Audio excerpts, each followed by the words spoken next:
Oi, pessoal, tudo bem? Espero que sim. Sejam bem-vindos novamente.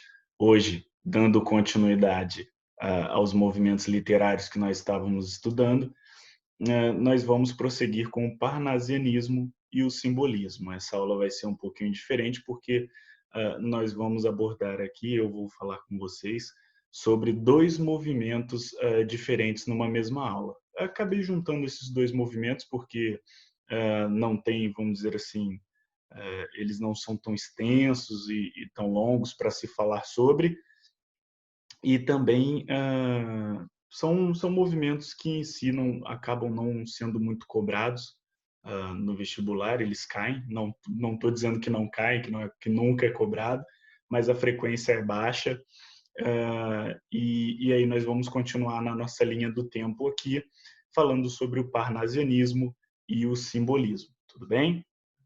Então vamos lá. Primeiro, vamos ao contexto histórico aqui, ao nosso bom e velho contexto histórico. Esse slide aqui, se vocês estão acompanhando as aulas semanalmente, já devem estar um pouco enjoado de ver, porque o contexto histórico ele se mantém porque o parnasianismo e o simbolismo eles são contemporâneos, tanto ao realismo quanto ao naturalismo. Né? O que isso significa? Que eles aconteceram no mesmo período, ali durante o século XIX. Então, o contexto histórico é o mesmo. Mas eu coloquei aqui de novo, estou reaproveitando esse slide do contexto histórico, e eu vou falar sobre o contexto histórico de novo, caso alguém chegue de paraquedas, não tenha assistido as outras duas aulas anteriores, então vou passar por ele um pouco novamente, caso isso aqui já esteja claro, né, você já esteja careca de saber sobre esse contexto histórico do século XIX devido às aulas anteriores, pode pular no vídeo aí para a próxima parte, tudo bem? Então, aqui falando do contexto histórico no século XIX, nós temos aquela consolidação de ideais relacionados ao liberalismo e à democracia burguesa, então o estabelecimento, a consolidação dos valores burgueses na sociedade, um aumento da credibilidade e avanço científico muito grande em todas as áreas, ciências humanas, ciências da natureza, linguagens, a matemática em si. Então, a evolução ela vai ser muito grande e a ciência começa a ganhar maior credibilidade na visão da sociedade, principalmente pela evolução dos métodos de observação e experimentação.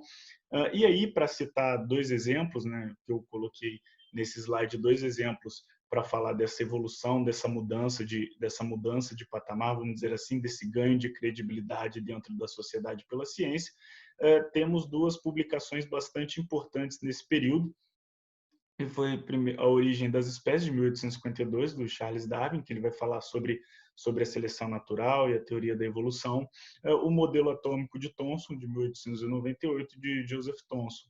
Então, foram em várias frentes, também tiveram estudos de psicanálise, mais focados na medicina, outros mais focados na medicina, estudo das linguagens, principalmente na Rússia.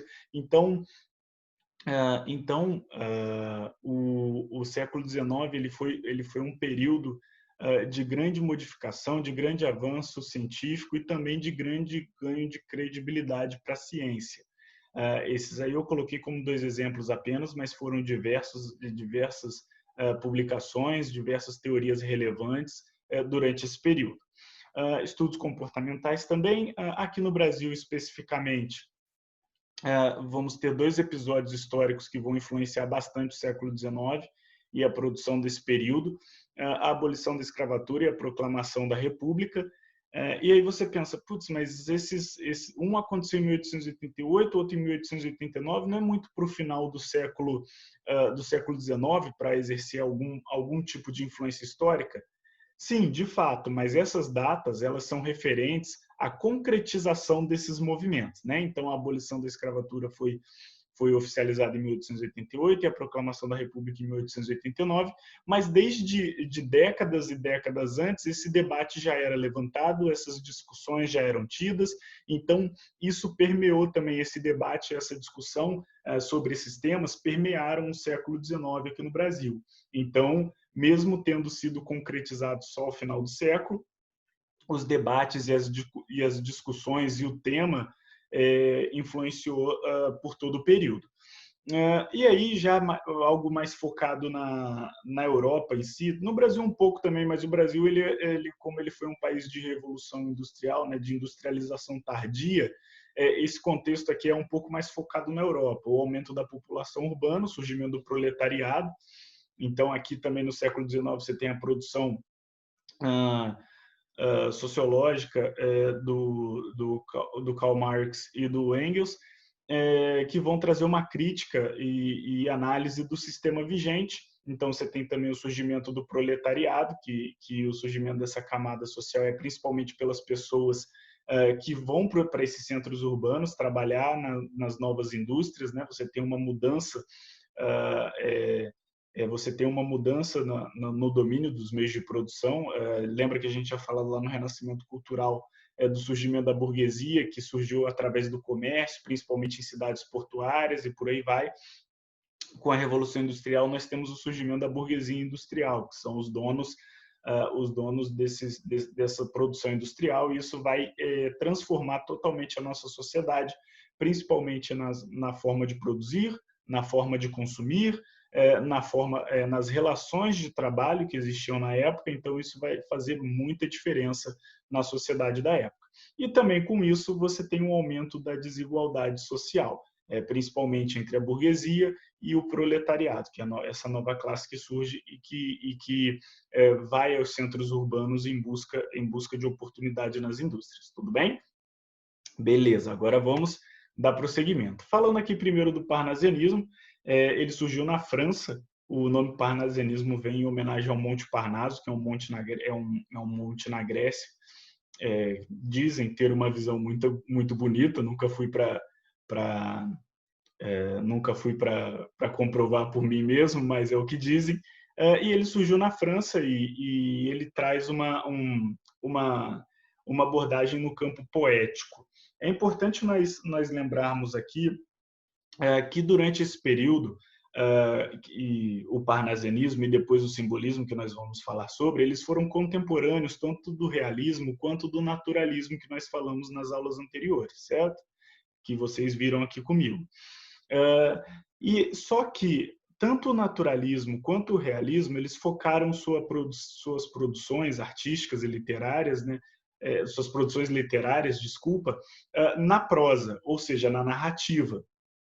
Já o parnasianismo e o simbolismo vão focar sua produção literária na poesia, tudo bem? Então, o parnasianismo ele é meio que uma extensão, ele acaba se tornando uma extensão dos valores do realismo e um pouco dos valores do naturalismo, não todos em si, tudo bem, mas existe alguma influência, principalmente dentro dessa visão do espírito positivista e científico, da valorização da ciência e por aí vai. Então, da racionalização extrema, né, do jeito racional ser a única forma de explicar o mundo e por aí vai. Então, o parnasianismo vai representar esse espírito da racionalidade e esse cientificismo dentro do campo poético. Você vai ter o resgate de valores clássicos, e aí, de novo, quando nós estamos falando de valores clássicos, a gente lembra lá do Renascimento Cultural, do classicismo, a gente lembra da Antiguidade Clássica, e aqui o resgate de valores clássicos se refere a isso, novamente, aquele resgate da cultura greco-romana, tudo bem? E aí, falando especificamente aqui no Brasil, o parnasianismo dominou o campo poético, principalmente ali na segunda metade do século XIX. O século, como a gente já tinha falado sobre o naturalismo e o realismo, essas escolas, tanto o naturalismo quanto o realismo, dominaram a literatura, mas no campo da prosa, da narrativa. Já o parnasianismo, ele dominou o campo poético, de produção de poesia, tudo bem? E isso se deve ao aumento da produção literária nesse período, e também, além do aumento da produção literária, o grande número de escritores que o parnasianismo tinha como adeptos. Então, além de se produzir, era produzido em muita quantidade as poesias com a estética parnasiana, tudo bem? E aqui nós temos algumas peculiaridades em relação a poesia do parnasianismo no Brasil, que são algumas diferenças que o parnasianismo brasileiro tem em relação ao francês. No francês, a poesia do parnasianismo ela era muito pautada pela objetividade, cientificismo, aquele positivismo que a gente falou, que eu falei com vocês anteriormente, e uma descrição extremamente realista e detalhada. Já o parnasianismo brasileiro, ele deixa isso um pouco de lado. Ele ainda mantém essas características, a objetividade, um pouco do cientificismo, a descrição realista, mas isso não é tanto o foco da obra. Isso é deixado um pouco de lado e essas características são reduzidas. Só que ele tem alguns detalhes, principalmente por causa da influência do romantismo que o romantismo exerceu aqui no Brasil. Ele rejeita o sentimentalismo, mas não exclui o subjetivismo. Então, ele rejeita o sentimentalismo, que é a base do romantismo, mas ele não exclui o subjetivismo, que é aquela abordagem mais pessoal e individual de algum tema. Então, o parnasianismo brasileiro ele fica nesse meio termo. Ele não segue totalmente os preceitos franceses, tem algumas contextualizações, principalmente por causa das influências culturais que nós tivemos aqui no Brasil, e ele tem essa diferenciação em relação ao parnasianismo francês, com algumas características sendo deixadas de lado, mas como a maioria é aproveitada, rejeita o sentimentalismo, mas não exclui o subjetivismo, então ele adquire o subjetivismo, mas as outras características não são totalmente rejeitadas, apenas um pouco diminuídas e não exageradas quanto era no francês, ele acaba também entrando nesse parnasianismo. É como se fosse um movimento, só que reestruturado, é como se fosse o mesmo movimento, só que reestruturado para a realidade brasileira, tudo bem? E para as influências culturais que nós tivemos durante o período de colônia e também durante o período colonial aqui do Brasil e os outros autores que nós já estudamos, tudo bem? Beleza. Então, aqui nós temos algumas características do parnasianismo, características principais. Você tem o preciosismo. O que é o preciosismo?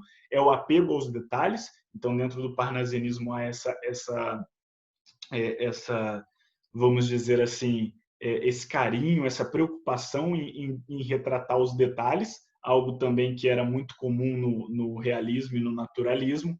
A objetividade e impessoalidade, ou seja, direto ao ponto, sem muita enrolação, e impessoalidade sem um apego muito emocional ou pessoal ou engajamento do autor, tudo bem? A arte pela arte. Outra coisa que é muito interessante do parnasianismo é que o parnasianismo ele tem uma intenção de produzir o entretenimento pelo entretenimento, a arte pela arte. Ou seja, o motivo de produzir arte é consumir arte, tudo bem? Então, você tem toda uma preocupação estética dentro da obra do parnasianismo, não só no discurso, inclusive o discurso dentro do parnasianismo acaba sendo deixado um pouco de lado, aquele engajamento que os autores realistas e naturalistas tinham. Não que ele não exista dentro do parnasianismo, ele existe, mas ele não é tão explícito ou tão, vamos dizer assim, ele não é tão na cara quanto dava para perceber dentro do realismo e do naturalismo. Mesmo com o realismo e o naturalismo tendo feito essas críticas, esse engajamento nas entrelinhas, você conseguia perceber. Já que no parnasianismo, algumas obras não possuem isso, tudo bem? Não que não exista, mas não é o foco principal. E aí como eu disse para vocês, como você tem essa arte pela arte, o entretenimento pelo entretenimento, só pelo puro e simples ato de produzir arte, você tem uma estética, a preocupação com a estética, com a forma, de como não só os poemas vão transparecer na mensagem, mas também na forma, simples no caráter visual. Então, existe uma preocupação com a forma dos poemas, e aí também é uma presença muito grande de rima rica. O que é rima rica? É quando o poeta ele rima palavras de classes gramaticais diferentes. Tudo bem? Então, você rima um verbo com um substantivo com um adjetivo e por aí vai. Então, quando você rima palavras de classes gramaticais diferentes, você tem uma rima rica. E aí, preferência por rimas AB, AB. Certo? O que seria essa rima, a preferência, né? De novo, não quer dizer que só tem isso, é a preferência, a dominância, tudo bem? Então, aqui, por exemplo, a preferência pela rima AB, AB, nós temos aqui um esquema que dá para perceber, nós temos, eu fiz um exemplinho aqui da estrofe de um poema hipotético, então vamos imaginar aqui a estrofe de um poema com 4 versos, né? Então, aqui a primeira estrofe, para quem não sabe, é aquela parte do poema antes de pular a linha, né? No poema sempre tem uma puladinha de linha assim para continuar, então antes de pular a linha, aquele conjunto de linhas é uma estrofe, né? E cada linha tem um nome de verso, para quem não conhecia ainda. Então aqui nós temos um exemplo de uma estrofe com 4 versos, vamos imaginar que cada linha é um verso, então seria o esquema de rima AB, AB seria esse aqui, que o primeiro verso da estrofe rima com o terceiro e o segundo verso da estrofe rima com o quarto. Tudo bem? Beleza, então. Então, nós temos uma valorização dos sonetos, de novo, preocupação com as formas fixas, metrificação.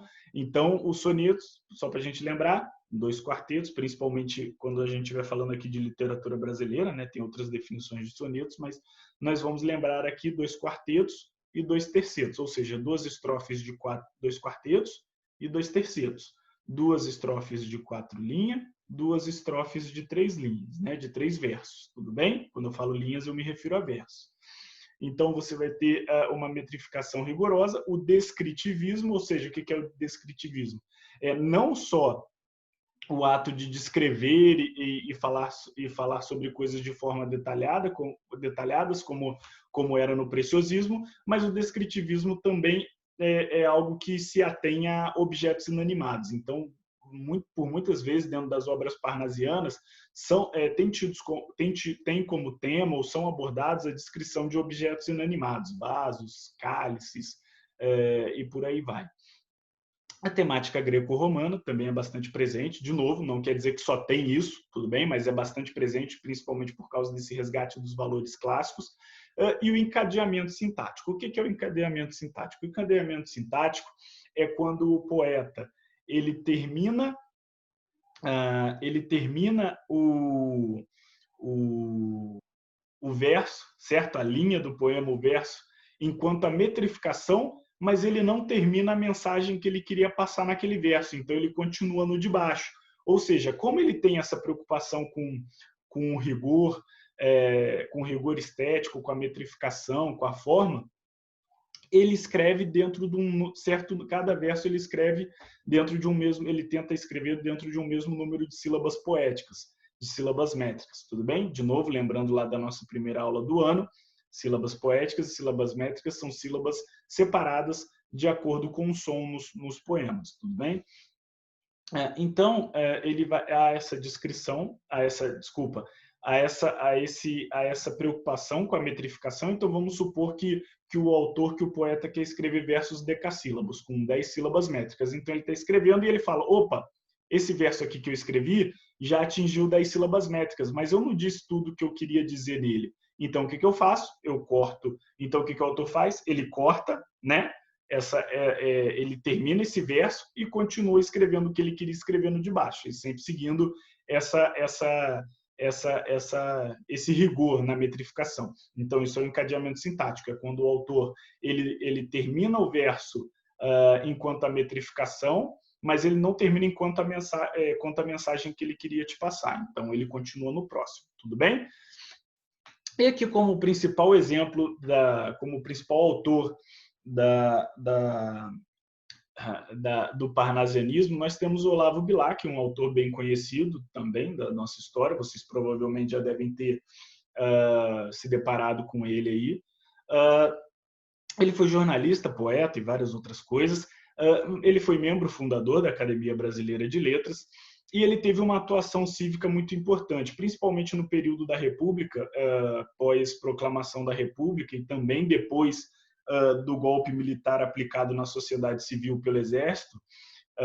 após a proclamação da República, o Exército ele gozava de amplas faculdades políticas. E devido a esse processo, né, da proclamação da República, logo depois o Exército dá o golpe na sociedade civil para assumir o poder da República. Então, você tem o Exército gozando dessas amplas faculdades políticas, e o Olavo Bilac, ele também ele era, vamos dizer assim, simpatizante do Exército, e ele tinha uma participação política muito grande, principalmente no período republicano. E o Olavo Bilac ele foi um dos intelectuais políticos da época que vamos dizer assim, que ajudaram a produzir, a concretizar a emenda, né, ou a obrigatoriedade do serviço militar. Então, um dos legados ali, além do literário que o Olavo Bilac deixou, foi esse engajamento cívico e político, principalmente também nesse tema da obrigatoriedade do serviço militar. Então, caso vocês não gostem, né, ou queiram que o serviço militar não seja obrigatório, pode reclamar com o Olavo Bilac, que ele é um dos responsáveis. E aí nós temos também, dentro da metrificação, formas fixas e por aí vai. De novo, ele vai se preocupar com a quantidade de sílabas métricas que possui cada verso na forma fixa dos poemas. E ele, principalmente por causa desse período de proclamação da República e da participação política dele, a obra dele é permeada por um nacionalismo muito grande, ou seja, a exaltação da pátria, algo também que era bem comum no classicismo, se vocês devem lembrar, né, que era lá com Camões, e o período de resgate da cultura greco-romana, o nacionalismo ele vem junto. E o Olavo Bilac ele também tem algo peculiar desse período, que é uma preocupação e também um foco na literatura infantil. Ele vai começar a abordar esse tema, entrar na superfície desse tema e tentar fazer essa produção literária infantil, algo que até então não era muito focado pelos autores, tudo bem? Aqui nós temos um exemplo de um poema, né, do Olavo Bilac, que é a língua portuguesa. A gente já pode começar vendo aquela característica do parnasianismo aqui do descritivismo, que é a abordagem abordagem sobre coisas inanimadas. Aqui, no caso, a língua portuguesa ela não é um ser vivo, apesar da língua estar sempre em constante mudança e depender de vários aspectos sociais, é algo inanimado, certo? Não é um ser vivo. Então, vamos dizer, no sentido literal da palavra. Então, você tem a abordagem disso. Outra característica muito importante do Olavo Bilac que a gente consegue perceber só pelo título, além desse descritivismo, é o nacionalismo, porque ele vai falar e vai fazer uma exaltação da língua portuguesa aqui. Então, o nacionalismo não é você exaltar a sua pátria, a sua nação, em todos os aspectos, seja ele histórico, cultural, social e aqui até na língua, no idioma também. Então ele vai abordar, ele vai trazer essa exaltação. Então isso já dá para perceber também um caráter nacionalista do Olavo Bilac. Então aí nós temos, né, também já dá para perceber que é um soneto, tudo bem? Está dividido em 2 quartetos e 2 tercetos, certo? Vocês já podem perceber isso aí. Então vamos lá. Última flor do laço, inculta e bela, és, há um tempo esplendor e sepultura, ouro nativo, que na ganga impura a bruta mina entre os cascalhos vela. Amo-te assim desconhecida e obscura, tuba de alto clangor, lira singela, que tens o tron e o silvio da procela, e o arrolo da saudade e da ternura. Amo o teu viço agreste e o teu aroma, de virgens selvas e de oceano largo. Amo-te, ó rude e doloroso idioma, em que da voz materna ouvi meu filho, e em que Camões chorou no exílio amargo, o gênio sem ventura e o amor sem brilho. Certo? Então aqui nós temos uma exaltação da língua portuguesa, esse aspecto nacionalista. A gente já pode perceber, de novo, as formas fixas e a metrificação de uma forma importante. A forma fixa aqui do soneto, 2 quartetos e 2 tercetos, 2 estrofes, né? Estrofe é esse conjunto de versos aqui, aí pula uma linha, outra estrofe. Então, 2 estrofes de 4 versos cada, mais 2 estrofes de 3 versos cada. Então, aqui, e outra coisa que você consegue perceber aqui é aquele encadeamento sintático. Aqui, por exemplo, aqui nesse momento está bem claro: amo o teu viço agreste e o teu aroma. Então, ele termina quanto à metrificação, mas ele não termina quanto à mensagem. O teu aroma do quê? O teu aroma de virgens selvas e de oceano largo. Então, ele termina quanto à metrificação, só que ele não termina quanto à mensagem que ele quer passar. Então, ele corta e continua no verso abaixo, tudo bem? Isso também é uma característica bastante importante aqui do parnasianismo, já que eles têm esse rigor estético e essa preocupação com a metrificação, nem sempre consegue dar para passar toda a mensagem dentro de um verso só. E aí ele faz esse encadeamento sintático para continuar a mensagem no próximo verso, tudo bem? Beleza, então agora nós vamos para o simbolismo. O simbolismo também surgiu na França, só que ao contrário do parnasianismo, como ao contrário do parnasianismo, ele vai fazer uma oposição ao realismo e ao naturalismo. Então ele vai ter uma oposição a esse positivismo, a essa racionalização dos aspectos, né, de a única forma de explicar a sociedade é através da razão e por aí vai. Ele vai contra isso e ele vai trazer um resgate dos ideais românticos. Então nós temos um embate, vamos dizer assim, não só estético, mas também ideológico dentro do campo poético, que é o parnasianismo versus o simbolismo, que o simbolismo é contra o que o parnasianismo prega, contra o que o realismo, contra o que o naturalismo prega. Então, você tem uma oposição ao realismo e ao naturalismo, e principalmente essa visão positivista, e o resgate de ideais românticos e valores do romantismo, os valores burgueses. Você tem o resgate de ideais de sentimentalismo, de subjetividade, de individualismo e por aí vai. E aí o simbolismo ele tem uma coisa peculiar e diferente em relação ao parnasianismo, é que o simbolismo ele é um movimento muito mais diverso enquanto produção artística. Então existem o simbolismo ele se espalhou, ele esteve não só na literatura, mas também se espalhou pelas artes plásticas, teatro e por aí vai. Tudo bem? Então você vai ter uma diversidade da produção cultural do simbolismo muito grande, tanto que o simbolismo ele foi bastante importante na Europa, só que aqui no Brasil tem essa contextualização também, essa diferença. O simbolismo ele foi um movimento um pouco mais fraco e menor aqui no Brasil. Não de importância, mas de quantidade, de volume de produção mesmo. Tudo bem? Nós vamos explicar isso um pouco mais para frente.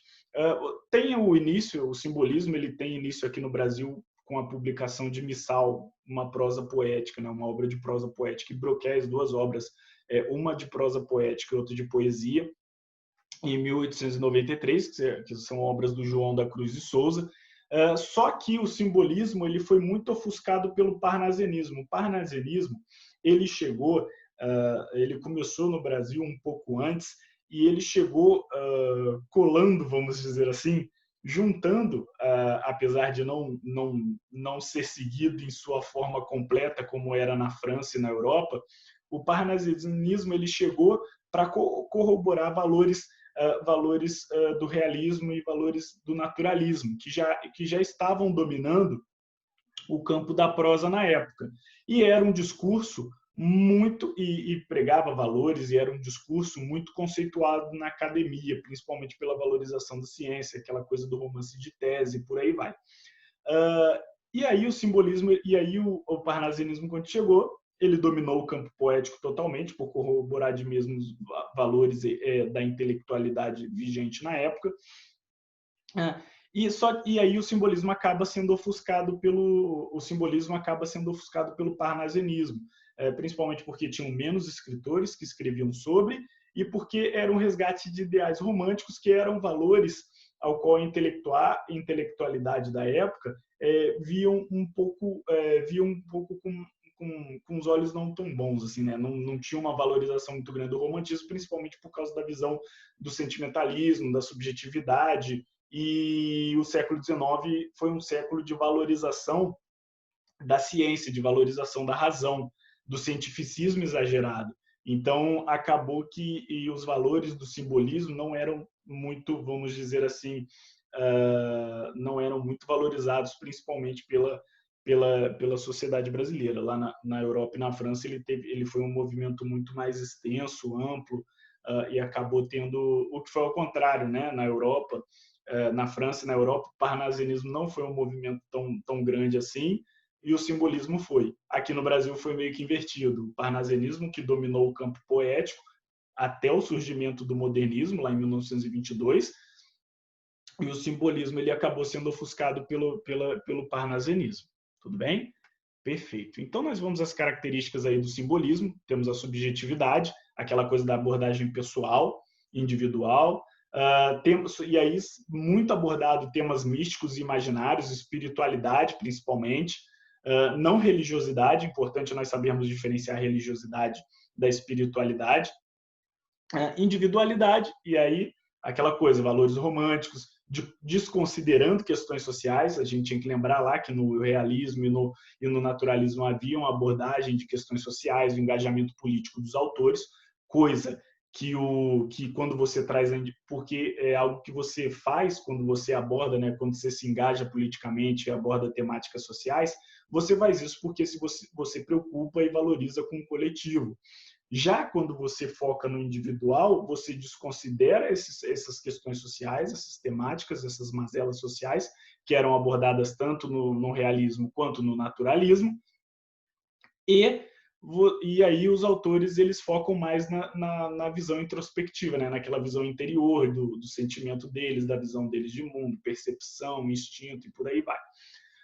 Oposição ao realismo e ao naturalismo. Então, como a gente já tinha comentado, o simbolismo ele vai bater de frente com esses valores, tentando resgatar ideais do romantismo. E o simbolismo ele possui uma musicalidade muito forte. O que é musicalidade? Musicalidade é uma aproximação da música, é quase como se o poema fosse escrito para ser uma música. E o que dá essa característica aos poemas do simbolismo é a repetição de fonemas, de sons. E aí você tem a produções de obras de arte, ou seja, o que é uma produção da obra de arte considerada pelos simbolistas? Os simbolistas eles consideravam que obra de arte eram aquelas coisas que eram produzidas pelo sentimento, pela intuição, aquilo que teoricamente os humanos possuem de peculiar e por aí vai.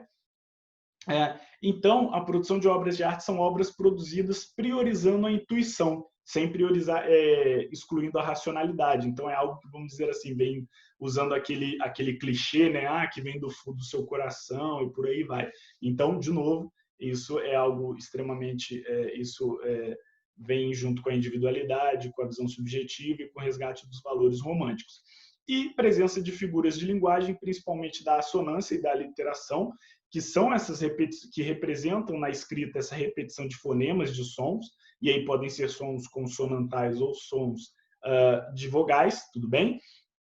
Então, é bastante presente isso nas obras do simbolismo também. E aqui nós vamos falar do João da Cruz de Souza, um grande poeta da nossa história, e ele é o autor mais importante do simbolismo. Ele é filho de escravos alforriados, então, como vocês podem ver aí também pela imagem, o João da Cruz de Souza ele era negro, e por causa disso ele também sofreu muito preconceito da sociedade em relação às suas obras, em relação à sua produção, ao viver da literatura e por aí vai. E aí as principais características da obra do João da Cruz de Souza é a musicalidade, o individualismo. Tinha uma presença muito forte do erotismo na obra dele também, ele abordava essa sensualidade. E a espiritualidade também, de novo, importante diferenciar da religiosidade. Enquanto a religiosidade segue um dogma ou algo do tipo, a espiritualidade é uma visão mais pessoal e introspectiva, de novo, focando naqueles valores românticos de individualidade e subjetivismo. O João da Cruz de Souza ele vai abordar muito a condição humana, principalmente porque, se você entender o contexto da vida do João da Cruz de Souza e como ela foi uma vida bastante sofrida, não só também teve todos esses aspectos do preconceito ao qual ele sofreu na sociedade da sociedade da época, e além disso ele teve uma vida muito sofrida também, porque triste, vamos dizer assim, que ele casou, teve 4 filhos, só que todos os filhos dele morreram de tuberculose de uma forma bem prematura, o que o deixou bem mal psicologicamente.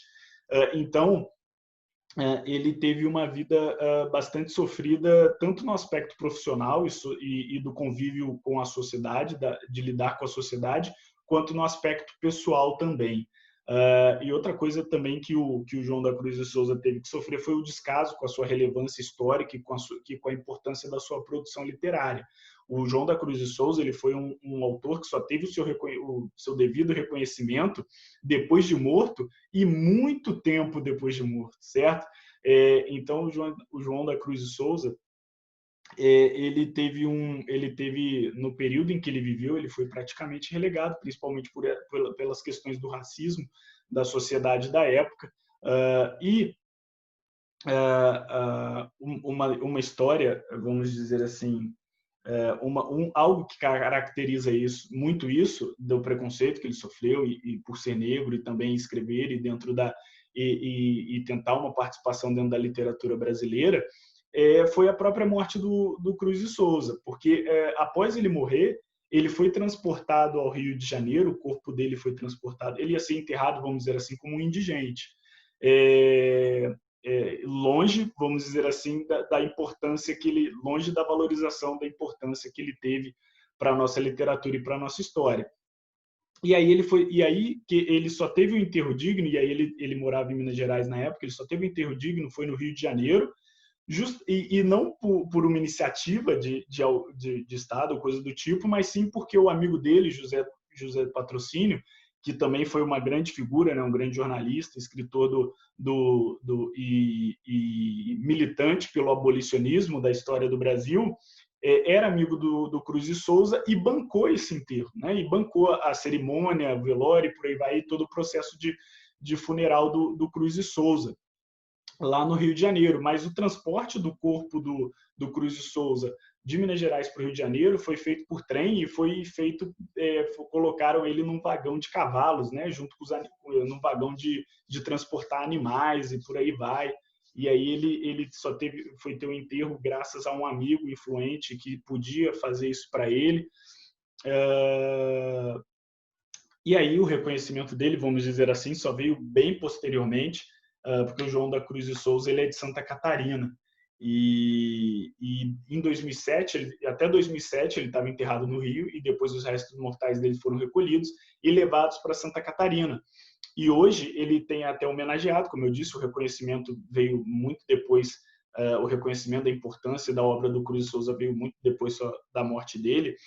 Hoje, por exemplo, existe o Palácio Rosado, lá em Santa Catarina, que era a antiga mansão ao qual o governador vivia quando eleito, só que agora o Palácio Rosado ele é um museu da história de Santa Catarina, e o Palácio Rosado teve seu nome mudado, né? Ele não é mais o Palácio Rosado, ele é o Palácio João da Cruz de Souza. Então, o João da Cruz de Souza acabou recebendo essa homenagem pós-mortem e teve seus restos mortais também levados para Santa Catarina para receber as devidas homenagens. Tudo bem? E outra característica muito, muito forte da obra do João da Cruz de Souza é a presença da cor branca. Ele abordava muito isso durante as obras dele, os poemas dele. Na visão dele, a cor branca representava transparência, translucidez, e algo que ficava, vamos dizer assim, algo que ficava claro e objetivo, não objetivo, né, porque você tem os valores românticos da subjetividade, então seria um pouco errado falar em objetividade aqui dentro do simbolismo, mas a cor branca na visão do Cruz de Souza era algo que trazia a luz, tudo bem? Aqui temos umas obras um poema dele, né, o Dilacerações. Então vamos lá. Ó carnes que amei sangrentamente, ó volúpias letais e dolorosas, essências de heliotrópicos, desculpe, de rosas, de essência morna, tropical dolente, carnes virgens e tépidas do Oriente, do sonho e das estrelas fabulosas, carnes acerbas e maravilhosas, tentadoras do sol intensamente. Passai, dilaceradas pelos zelos, através dos profundos pesadelos, que me apunhalam de mortais horrores. Passai, passai, desfeitas em tormentos, em lágrimas, em prantos, em lamentos, em ais, em luto, em convulsões, em dores. Então aqui a gente já pode perceber essas características, um sentimentalismo muito forte. Vocês podem perceber principalmente até um pouco como ele fala aqui do sofrimento, das dilacerações, da dor. Vocês podem perceber até alguns traços do ultrarromantismo, da segunda geração da poesia romântica, certo? Que ele vai falar até um certo pessimismo. Então ele vai falar desse sofrimento e, de novo, todo o contexto da vida do Cruz de Souza foi permeada pelo sofrimento, tanto a convivência com a sociedade, com o preconceito que ele sofria, da sua produção poética, sobre o seu trabalho, sobre ser quem ele era, né? Então o preconceito ao qual o Cruz de Souza era submetido era um preconceito que ele sofria, era um preconceito por ser simplesmente o que ele é, certo? Não teve um poder de escolha, não tem uma justificativa para esse tipo de coisa existir contra ele, mas existia, e a gente sabe que existe até hoje. Então, e tanto na vida pessoal, como eu falei para vocês, aquela tragédia dos 4 filhos mortos por tuberculose, de uma forma prematura, que deixou ele bem mal. Então, a vida dele foi permeada por um sofrimento, e isso transborda, né? De novo, o autor ele vai transbordar o contexto ao qual ele viveu dentro de suas obras. Isso é muito comum, e isso é o padrão, vamos dizer assim. E aqui nós temos outra, Inefável, outra obra aí do Cruz de Souza. Nada há que me domine e que me vença, quando a minha alma mudamente acorda. Ela arrebenta em flor, ela transborda, nos alvoroços da emoção imensa. Sou como um réu de celestial sentença, condenado do amor, que se recorda do amor e sempre no silêncio borda. De estrelas, todo o céu em que erra e pensa. Claros, meus olhos tornam-se mais claros, e tudo vejo dos encantos raros, e de outras mais serenas madrugadas. Todas as vozes que procuro e chamo, ouço-as dentro de mim, porque eu as amo, na minha alma volteando arrebatadas. Então aqui vocês podem perceber essas características sentimentais, ele deixa a individualidade, o sentimentalismo dele transbordar. De novo, ele fala de temas subjetivos como minha alma, certo? Então você não tem uma abordagem baseada na racionalidade, você tem uma abordagem baseada na percepção pessoal e individual da realidade. Então, de novo, né, a individualidade, dos resgates dos valores românticos, sentimentalismo. Então aqui, ó, sou como um réu de celestial sentença, condenado do amor que se recorda. Ou seja, ele sofre pela memória e lembrança do amor, tudo bem? Porque ele tem essa tristeza, né, de o amor que ele viveu não estar mais presente na vida dele, e ele é triste porque ele sofre, vamos dizer assim, sou um réu, sou um culpado, sou um acusado. Ele sofre justamente por esse amor ter existido na vida dele e não ser algo em algum momento no passado, e não ser algo no presente da vida dele, no momento em que ele escreve essa obra. Outra coisa que dá para a gente perceber aqui é aquela coisa que eu falei da cor branca. E a cor branca pode se manifestar de várias formas na obra dele, e aqui nesse verso dá para perceber isso. Claros, meus olhos tornam-se mais claros. Essa abordagem, essa coisa de trazer a luz, de translucidez, de transparência que a cor branca para ele significa. E ele aborda muito isso nas obras dele. E outra coisa que dá para perceber, essa coisa da saudade, do amor que ele viveu e hoje não existe mais na vida dele, é essa última estrofe aqui, os 3 últimos versos. Todas as vozes que eu procuro e chamo, ou seja, todas as vozes que eu procuro de quem já foi importante na minha vida, eu ouço dentro de mim. Por quê? Por que eu ouço essas vozes dentro de mim? Porque eu as amo, na minha alma volteando arrebatadas, ou seja, essas pessoas que morreram, provavelmente se foram, e aqui a gente pode lembrar do contexto da vida dele, que nós já falamos também. E por quê? Porque eu amo essas pessoas, e elas já tiveram suas vidas arrebatadas, levadas, mas eu continuo ouvindo as vozes delas na minha alma. Tudo bem? Então é isso, pessoal. Muito obrigado pela atenção de vocês. Terminamos aqui o parnasianismo e o simbolismo. Por hoje é só. Qualquer dúvida, estou à disposição. Qualquer feedback que vocês tenham, podem podem mandar aí no comentário dúvida ou alguma dica aí que vocês tiverem para melhorar os vídeos, algo que esteja atrapalhando vocês a entender e que vocês acham que poderia melhorar para entender melhor os temas. Pode deixar aí nos comentários a observação de vocês, e caso vocês queiram continuar acompanhando os vídeos, eu tenho postado as aulas semanalmente aqui. Caso vocês queiram acompanhar os próximos vídeos e as próximas aulas, é só se inscrever também. E as aulas anteriores estão todas disponíveis no canal também. Tudo bem? Então é isso. Muito obrigado pela atenção de vocês. Até uma próxima e é nóis!